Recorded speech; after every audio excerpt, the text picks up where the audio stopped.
Good evening, friends, and welcome to Sleepy Time Tales, a podcast aimed at helping you to get a good night's sleep. Do you find your mind troubled with the stresses of modern life, especially when the lights are out and you're trying to get a restful night? Does your spinning mind keep you awake? Follow my voice down the path towards a good night's rest. Listen to me tell a story that will keep your mind from wandering to your daytime problems, the ones you can't solve right now and will be easier to solve well rested. Listen to my voice and allow yourself to drift, following the twists and turns of the story, but slowly letting go and drifting into sleep. Let my voice wash over you at a comfortable volume and allow yourself to be distracted from the stresses and worries that play on your mind. Whether you need help falling asleep or going back to sleep in the middle of the night, you can trust me to keep you company and help you to wake up tomorrow in a rested state. You may need to try out Sleepy Time Tales for a few nights to get used to the slightly strange idea, but I believe it will be well worth your while. I'm here to work with you, to create a safe space, a cocoon in which you can curl up and allow nature to take its course.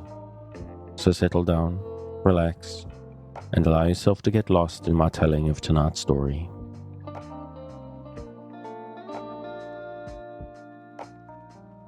Before we get to tonight's reading, I'd like to ask for a few minutes of your time. Sleepy Time Tales is a listener-supported podcast, and I can only keep it going by paying for services and the tools that I use, and justify the time that I use on it, thanks to the generosity of listeners like you. If you're finding Sleepy Time Tales useful, if it helps you to get a restful night, and you would like to help keep it going out to thousands of insomniacs just like you, and you have the means, please help me keep it going by signing up on the Patreon at patreon.com/sleepytimetales. This is monthly support that not only helps me keep the lights on, but can get you fun bonuses based on your contribution level. So go along there, take a look, and sign up if you're willing. If monthly seems like a big ask, and this is understandable, times are tough for a lot of people right now, you can make once-off contributions to the tip jar on the website. Every little bit helps, and I'm grateful for anything that you can send my way. I do want to emphasize, though, if you can't afford to contribute financially, please don't feel guilty. I've had people reach out and apologize, and I don't want to have that happen. Times are tough for everybody, and I'm not here to make things worse, just better. If you would like to help out, though, without any financial burden, you can help out by just telling people about Sleepy Time Tales. Spread the word, and if you know someone in person on social media and you think they will benefit from listening to Sleepy Time Tales, just let them know. Listening is enough. Telling people about it is even more. So thank you for that. And that's enough of that. Let's get on with the relaxing stuff. We return for the last night of spooky season to the book of Hallowe'en by Ruth Edna Kelley, and we pick up learning about Walpurgis Night. Walpurga was a British nun who went to Germany in the 8th century to found holy houses. After a pious life, she was buried at Eichstätt, where it is said that a healing oil trickled from her rock tomb. This miracle reminded men of the fruitful dew which fell from the manes of the Valkyrie's horses, and when one of the days sacred to her came on May 1st, the wedding day of Frau Hulda and the sun god, the people thought of her as a Valkyrie and identified her with Hulda. As, like a Valkyrie, she rode armed on her steed, she scattered, like Hulda, spring flowers and fruitful dew upon the fields and vales. When these deities fell into disrepute, Walpurga too joined the pagan train that swept the sky on the eve of May 1st, and afterwards on mountain tops, to sacrifice and to adore Hulda, as the priests had sacrificed for a prosperous season and a bountiful harvest. So this night was called Walpurgis Night, when evil beings were abroad, and with them human worshippers who still guarded the old faith in secret. This is very like the occasion of November Eve, which shared with May 1st Celtic manifestations of evil. Witches complete the list of supernatural beings which are out on Halloween. All are to be met at crossroads with harm to the beholders. A superstition goes that if one wishes to see witches, he must put on his clothes wrong side out, and creep backwards to a crossroads, or wear wild radish on May Eve. On Walpurgis night, precaution must be taken against witches who may harm cattle. The stable doors are locked and sealed with 3 crosses.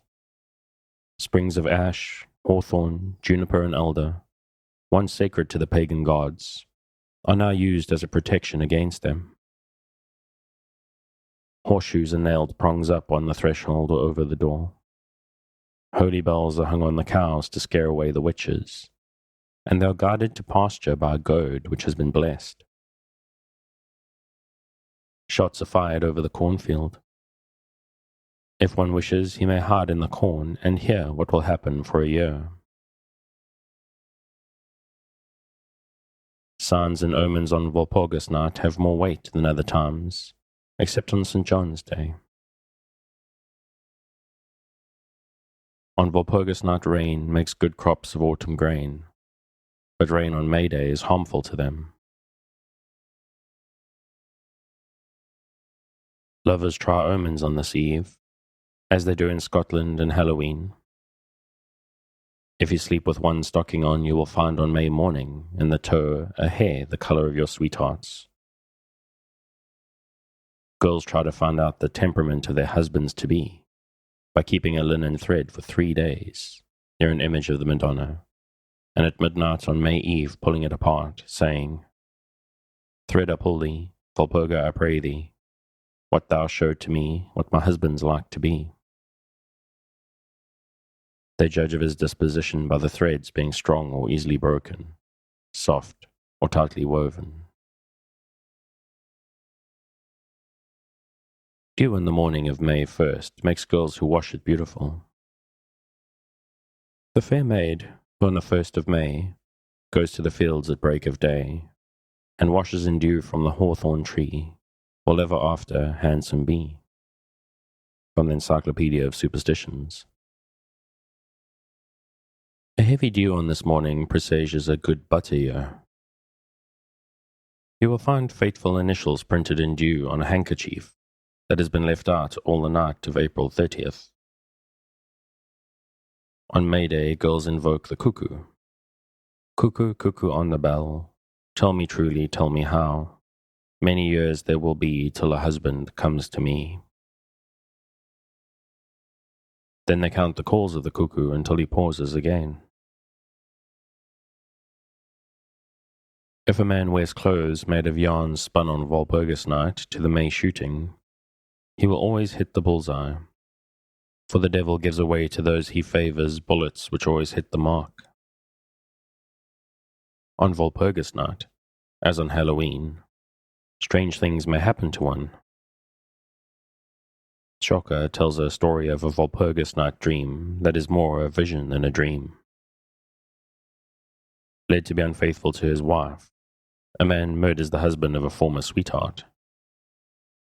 To escape capture, he fires a haystack from which a whole village is kindled. In his flight, he enters an empty carriage and drives away madly. Faced by the person who he believes to be the devil, responsible for his misfortunes, the wretched man is ready to worship him if he will protect him. He finds that the seeming devil is in reality his guardian angel, who sent him this dream that he might learn the depths of wickedness lying unfathomed in his heart, waiting an opportunity to burst out. Both May Eve and St. John's Eve are times of freedom and unrestraint. People are filled with a sort of madness which makes them unaccountable for their deeds. For you see, Pastor, within every one of us a spark of paganism is glowing. It has outlasted 1,000 years since the old Teutonic times. Once a year it flames up high and we call it St. John's fire. Once a year comes Free Night. Yes, truly, Free night. Then the witches, laughing scornfully, ride to Blocksberg, upon the mountain top, on their broomsticks, the same broomsticks with which at other times the witchcraft is whipped out of them. Then the whole wild company skims along the forest way, and then the wild desires awaken in our hearts which life has not fulfilled. Suderman, St. John's Fire. More Hallowtide beliefs and customs. Only the Celts and the Teutons celebrate an occasion actually like our Hallowe'en. The countries of southern France make of it a religious vigil, like that already described in France. In Italy, on the night of All Souls, the spirits of the dead are thought to be abroad, as in Brittany. They may mingle with living people and not be remarked. The Miserere is heard in all cities. As the people pass dressed in black, bells are rung on street corners to remind them to pray for the souls of the dead. In Naples, the skeletons in the funeral vaults are dressed up, and the place visited on All Souls' Day. In Salerno, before the people go to the all-night service at church, they set out a banquet for the dead. If any food is left in the morning, evil is in store for the house. Hark, hark to the wind.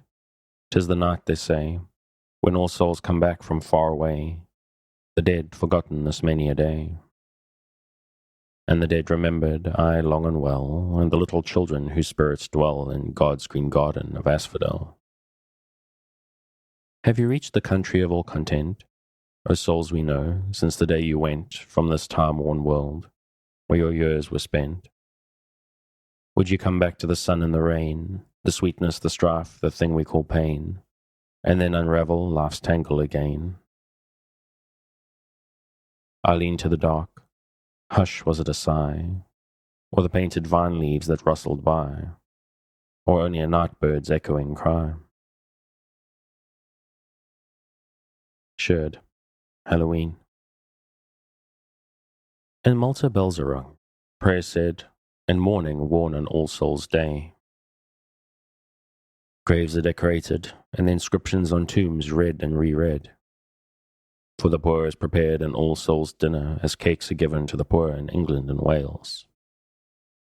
The custom of decorating graves with flowers and offering flowers to the dead comes from the crowning of the dead by the ancients with short-lived blooms, to signify the brevity of life. In Spain, at dark on Halloween, cakes and nuts are laid on graves to bribe the spirits, not to disturb the vigils of the saints.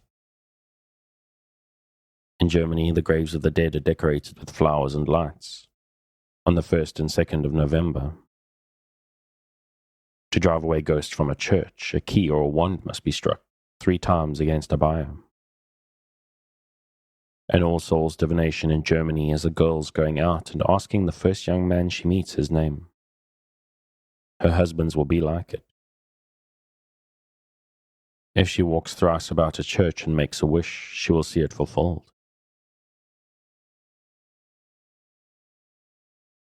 Belgian children build shrines in front of their homes with figures of the Madonna and candles, and beg for money to buy cakes.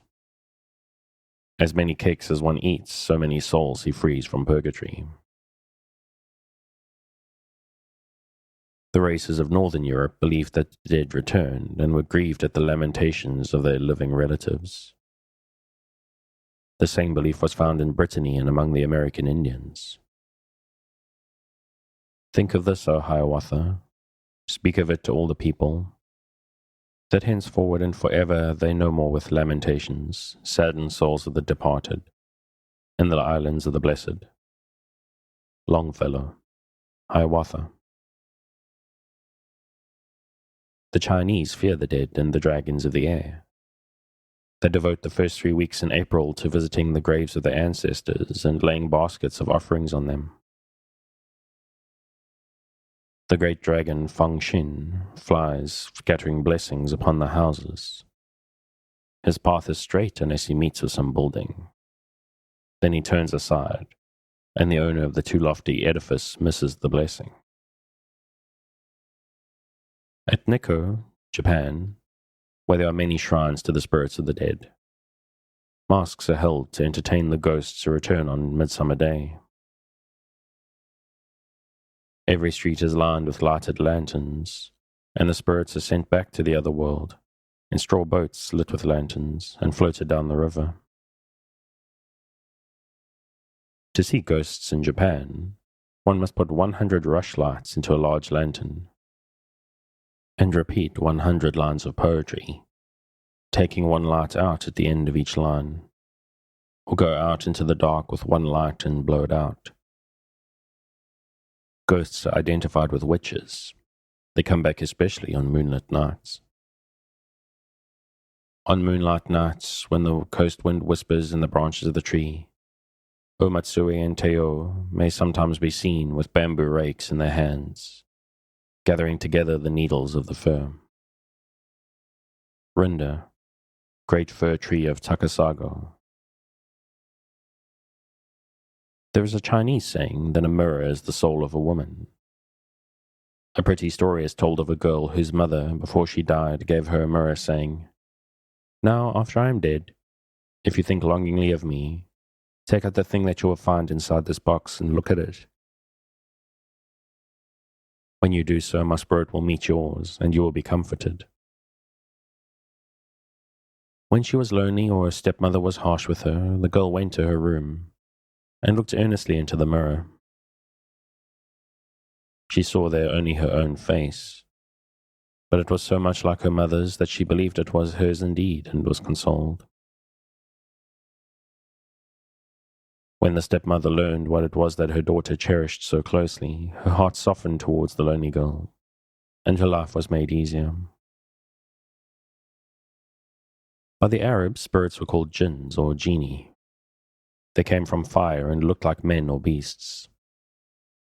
They might be good or evil, beautiful or horrible, and could disappear from mortal sight at will. Nights when they were abroad, it behooved men to stay under cover. Ha, they are on us, close without.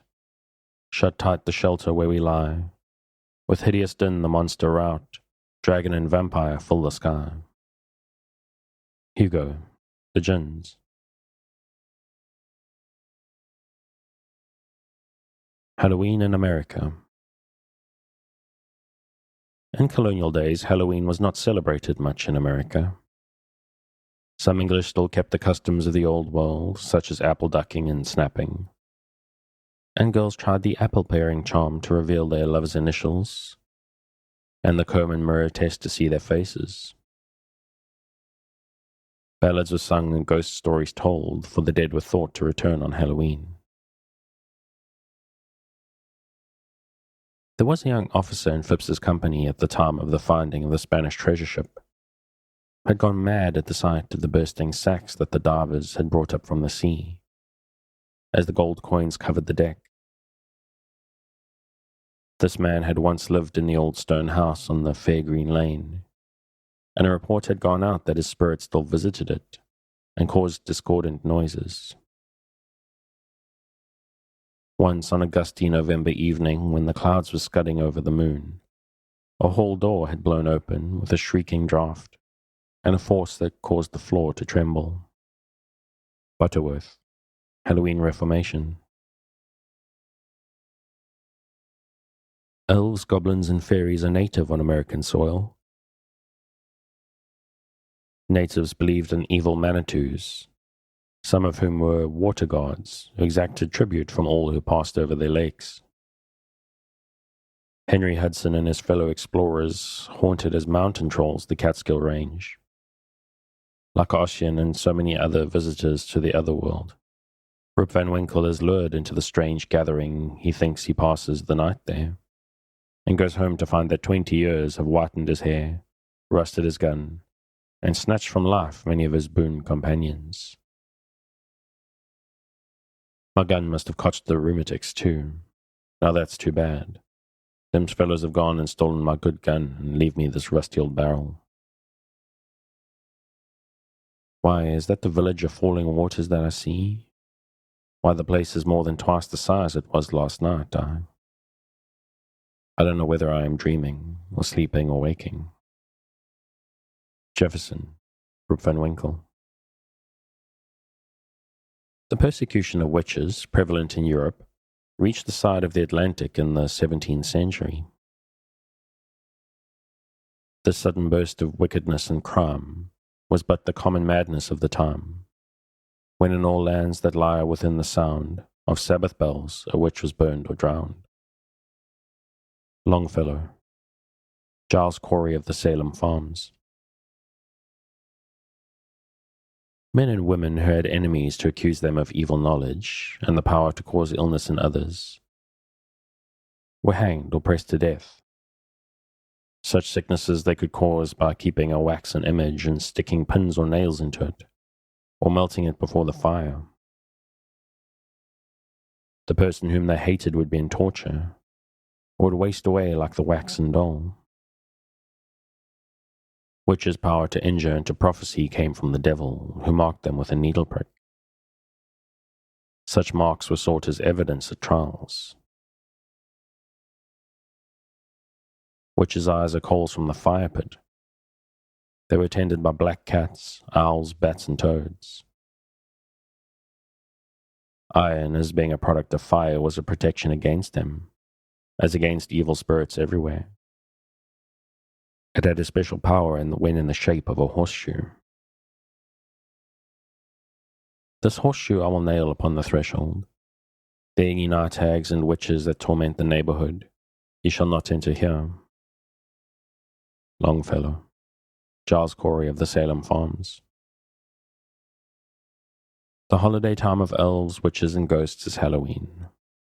It is not believed in here except by some children, who people the dark with bogies will carry them away if they are naughty. Once there was a boy who wouldn't say his prayers, and when he went to bed again, or night away upstairs, his mummy heard him hollow, and his daddy heard him bawl, and when they turned the covers down, he wasn't there at all. And they seeked him in the rafter room and cubbyhole and press, and seeked him up the chimney flue and everywhere, I guess. But all they ever found was this his pants roundabout, and the goblins will get you if you don't watch out. Riley, Little Orphan Annie. When the original customs of Halloween are being forgotten more and more across the ocean, Americans have fostered them, and are making this an occasion something like what it must have been in its best days overseas. All Halloween customs in the United States are borrowed directly or adapted from those of other countries. All superstitions, everyday ones, and those pertaining to Christmas and New Year's, have special value on Halloween. It is a night of ghostly and merry revelry. Mischievous spirits choose it for carrying off gates and other objects, and hiding them or putting them out of reach. Dear me, Polly, I wonder what them boys will be up to tonight. I do hope they'll not put the gate up on the shed as they did last year. Right. Tom's Halloween joke. Bags filled with flowers sprinkle the passers-by.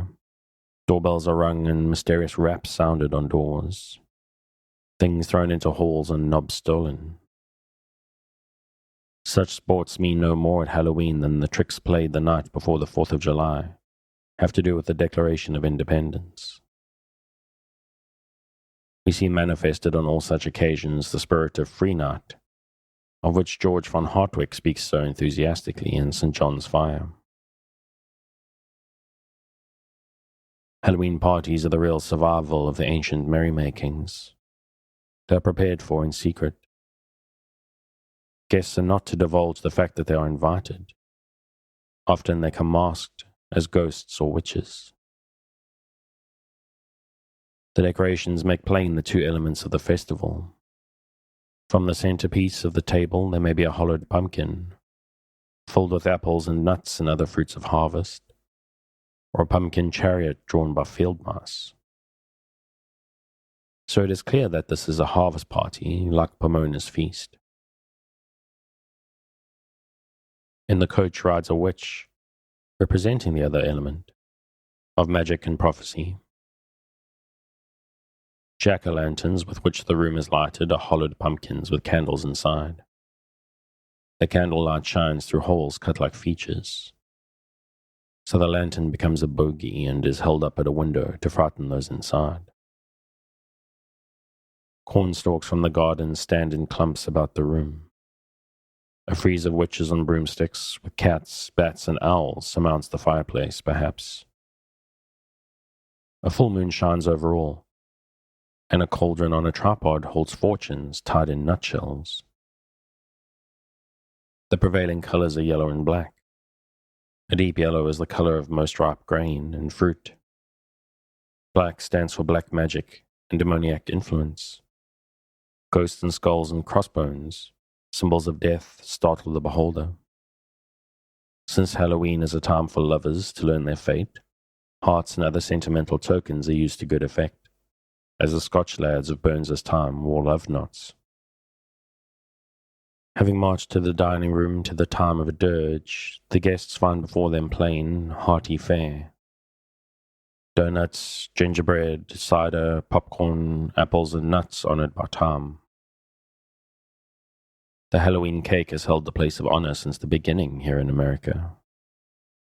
A ring, key, thimble, penny, and button baked in it foretell respectively speedy marriage, a journey, spinsterhood, wealth, and bachelorhood. Polly was going to be married, Jenny was going on a long journey, and down went the knife against something hard. The girls crowded round. You had a hurt in your throat, and there in your slice was a horrid, hateful, big brass thimble.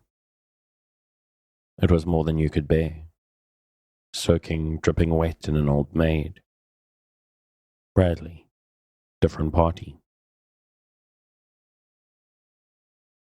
The kitchen is the best place for rough games and after-supper charms. On the stems of the apples, which are to be dipped, for many tied names. For the boys in one tub, for the girls in another. Each searcher of the future must draw out with his teeth an apple with a name, which will be like that of his future mate. A variation of the Irish snap-apple is a hoop hung by strings from the ceiling, round which at intervals are placed bread, apples, cakes, peppers, candies, and candles. The strings are twisted, then let go, and as the hoop revolves, each may step up and get a bite from whatever comes to him. By the taste, he determines what the character of his married life will be, whether wholesome, acid, soft, fiery, or sweet. Whoever bites the candle is twice unfortunate, for he must pay a forfeit too. An apple and a bag of flour are placed on the ends of a stick, and whoever dares to seize a mouthful of apple must risk being blinded by flour. Apples are suspended one to a string in a doorway. As they swing, each guest tries to secure his apple. To blow out a candle as it revolves on a stick requires attention and accuracy of aim. The one who first succeeds in threading a needle as he sits on a round bottle on the floor will be first married. 12 candles are lighted and placed at convenient distances on the floor in a row. As the guests leave over them, the first he blows out will indicate his wedding month. One candle only placed on the floor and blown out in the same way means a year of wretchedness ahead. If it still burns, it presages a year of joy. Among the quieter tests, some of the most common are tried with apple seeds. As in England, a pair of seeds named for two lovers are stuck on a brow or eyelid. The one who sticks longer is the true. The one who soon falls, the disloyal sweetheart. Seeds are used in this way to tell also whether one is to be a traveller or a stay-at-home. Apple seeds are twice ominous, partaking of both apple and nut nature. Even the number of seeds found in a core has meaning. If you put them upon the palm of your hand and strike it with the other, the number remaining will tell you how many letters you will receive in a fortnight. With 12 seeds in the name of 12 friends, the old rhyme may be repeated. 1 I love, 2 I love, 3 I love, I say. 4 I love with all my heart, 5 I cast away. 6 he loves, 7 she loves, 8 they both love. 9 he comes, 10 he tarries, 11 he courts, and 12 he marries. Nuts are burned in the open fire. It is generally agreed that the one for whom the first that pops is named loves. If he loves me, pop and fly. If he hates me, live and die. Often the superstition connected therewith is forgotten in the excitement of the moment. Letters of the alphabet are carved in a pumpkin. Fate guides the hands of the blindfolded seeker to the fateful initial which he stabs with a pin. Letters cut out of paper are sprinkled on water in a tub. They form groups from which anyone with imagination may spell out names. Girls walk down the cellar backwards with a candle in one hand and a looking glass in the other, expecting to see a face in the glass. Last night was witching Hallowe'en.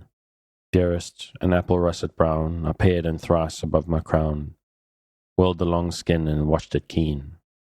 I flung it far, they laughed and cried me in shame. Dearest, there lay the letter of your name. Took out the mirror then and crept down the creaking narrow stair. The milk pans caught my candle's flare, and mice walked soft and spiders slept.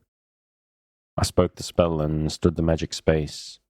Dearest, and in the glass I saw your face. And then I stole out in the night, alone. The frogs piped sweet and loud. The moon looked through a ragged cloud. Thrice round the house I sped me light. Dearest, and there, methought, charm of my charms, you met me, kissed me, took me to your arms. Hopper, the charms. There are many mirror tests. A girl who sits before a mirror at midnight on Halloween, combing her hair and eating an apple, will see the face of her true love reflected in the glass. Standing so that through a window she may see the moon in a glass she holds, she counts the number of reflections to find out how many pleasant things will happen to her in the next 12 months. Alabama has taken over the Scotch mirror test in its entirety. A girl with a looking glass in her hand steps backward from the door out into the yard, saying, Round and round, O stars so fair, ye travel and search out everywhere. I pray you, sweet stars, now show to me this night who my future husband shall be. She goes to meet her fate. So Leslie backed out at the door, and we shut it upon her. The instant after, we heard a great laugh. Off the piazza, she had stepped backward directly against 2 gentlemen coming in.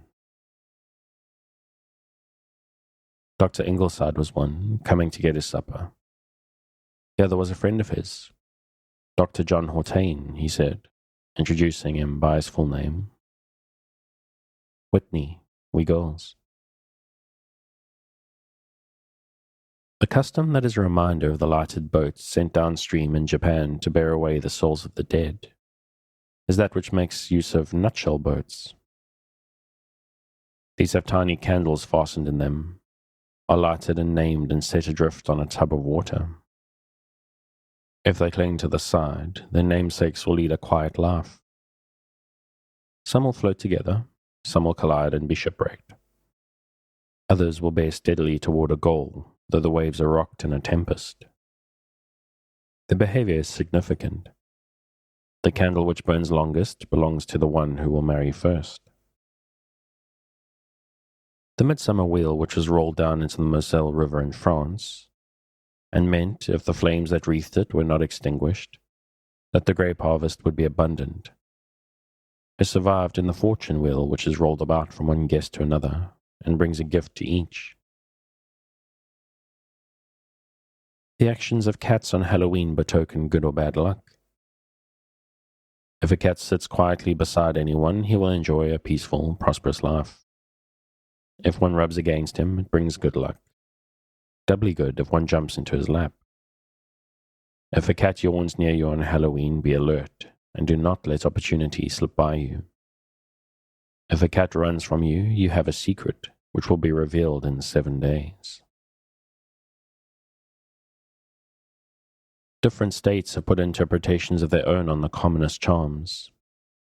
In Massachusetts, the one who first draws an apple from the tub with his teeth will be first married. If a girl steals a cabbage, she will see her future husband as she pulls it up, or meet him as she goes home. If these fail, she must put the cabbage over the door and watch to see whom it falls on. For him she is to marry. A button concealed in mashed potato brings misfortune to the finder. The names of 3 men are written on slips of paper and enclosed in 3 balls of meal. The one that rises first when they are thrown into water will disclose the sought-for name. Maine has borrowed the yarn test from Scotland. A ball is thrown into a barn or cellar and wound off on the hand. The lover will come and help to wind. Girls in New Hampshire place in a row 3 dishes with earth, water, and a ring in them respectively. The one who blindfolded touches earth will soon die. Water will never marry, and ring will soon be wedded. To dream of the future on Halloween in Pennsylvania, one must go out from the front door backward, pick up grass or dust, wrap it in paper, and put it under his pillow. In Maryland, girls see their future husbands by a rite similar to the Scotch wetting of the sark sleeve. They put an egg to roast, and open wide all the doors and windows. The man they seek will come in and turn the egg. At supper, girls stand behind the chairs, knowing that the ones they are to marry will soon come to sit in front of them. The South has always been famous for its hospitality and good times. On Halloween, a miniature druid fire burns in a bowl on the table.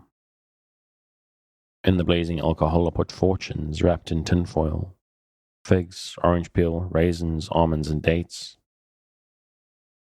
The one who snatches the best will meet his sweetheart inside of a year, and all may try for a fortune from the flames. The origin of this custom is the taking of omens from the death struggles of creatures burning in the fire of sacrifice. Another southern custom is adapted from one of Brittany. Needles are named and floated in a dish of water. Those which cling side by side are lovers.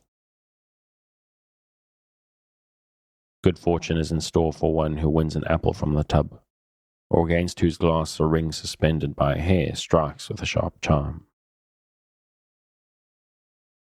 A very elaborate charm is tried in Newfoundland. As the clock strikes midnight, a girl puts the 26 letters of the alphabet, cut from paper, into a pure white bowl, which has been touched by the lips of a newborn babe only. After saying, "Kind fortune, tell me where is he, who my future lord shall be. From this bowl all that I claim is to know my sweetheart's name." She puts the bowl into a safe place until morning. Then she is blindfolded and picks out the same number of letters as there are in her own name, and spells another from them. In New Brunswick, instead of an apple, a hard-boiled egg without salt is eaten before a mirror, with the same result. In Canada, a thread is held over a lamp. The number that can be counted slowly before the thread parts is the number of years before the one who counts will marry. In the United States, a hair is thrown to the winds with a stanza chanted, "I pluck this lock of hair off my head, to tell whence comes the one I shall wed. Fly, silken hair, fly all the world round, until you reach the spot where my true love is found." The direction in which the hair floats is prophetic. The taste in Halloween festivities now is to study old traditions, and hold a Scotch party, using Burns's poem Halloween as a guide, or to go a-souling as the English used. In short, no custom that was once honored at Halloween is out of fashion now. Cinnabar has been borrowed from Wales, and the dumb cake from the Hebrides. In the Scotch custom of cabbage stalk pulling, if the stalk comes up easily, the husband or wife will be easy to win. The melted lead test to show the occupation of the husband-to-be has been adopted in the United States. If the metal cools in round drops, the tester will never marry, or a husband will have no profession. White of egg is used in the same way. Like the Welsh test is that of filling the mouth with water and walking around the house until one meets one's fate. An adaptation of the Scottish three luggies is the row of 4 dishes holding dirt, water, a ring, and a rag. The dirt means divorce, the water, trip across the ocean, the ring, marriage, the rag, no marriage at all. After the charms have been tried, faggots are passed about, and by the airy light of burning salt and alcohol, ghost stories are told, each concluding his installment as his faggot withers into ashes. Sometimes the cabbage stalks used in the omens take the place of faggots. To induce prophetic dreams, salt in quantities from a pinch to an eggful is eaten before one goes to bed. Miss Jeanette, there's such a fine trick.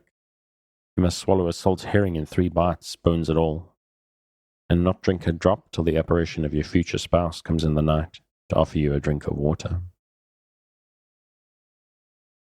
If, after taking 3 doses of salt 2 minutes apart, a girl goes to bed backwards, lies on her right side and does not move till morning, she's sure to have eventful dreams. Pills made of a hazelnut, a walnut, and nutmeg grated together, and mixed with butter and sugar, cause dreams. If of gold, the husband will be rich. If of noise, a tradesman. If of thunder and lightning, a traveller. As in Ireland, bay leaves on or under a man's pillow cause him to dream of his sweetheart. Also, turn your boots towards the street. Leave your garters on your feet. Put your stockings on your head, you'll dream of those you're going to wed. Lemon peel carried all day and rubbed on bedposts at night will cause an apparition to bring the dreaming girl 2 lemons. For quiet sleep and the fulfillment of any wish, eat before going to bed on Halloween a piece of dry bread. A far more interesting development of the Halloween idea, that these innocent but colorless superstitions, is promised by the pageant at Fort Worth, Texas, on October 31st, 1916. In the mask and pageant of the afternoon, 4,000 school children took part. At night, scenes from the pageant were staged on floats which passed along the streets. The subject was preparedness for peace, and comprised scenes from American history in which peace played an honorable part. Such were the conference of William Penn and the Quakers with the Indians, and the opening of the East to American trade. This is not a subject limited to performances at Hallowtide. May there not be written and presented in America a truly Halloween pageant, illustrating and befitting its noble origin, and making its place secure among the holidays of the year. And that's the end of the book. There's a few poems left, but I'm not getting into any of those. If you would like to read this book for yourself, please be warned, I did cut a few little slightly racist bits out, but you can find it on Project Gutenberg at the link in the show notes. Thanks again for joining me on this episode of Sleepy Time Tales, the podcast designed around a bedtime story to help you to get a restful night. New episodes will be released every Sunday night to give you something fresh to help you rest in a new week. But make sure to follow or subscribe in whatever service you use so that you get your new episodes whenever they come out. Good night and sweet dreams.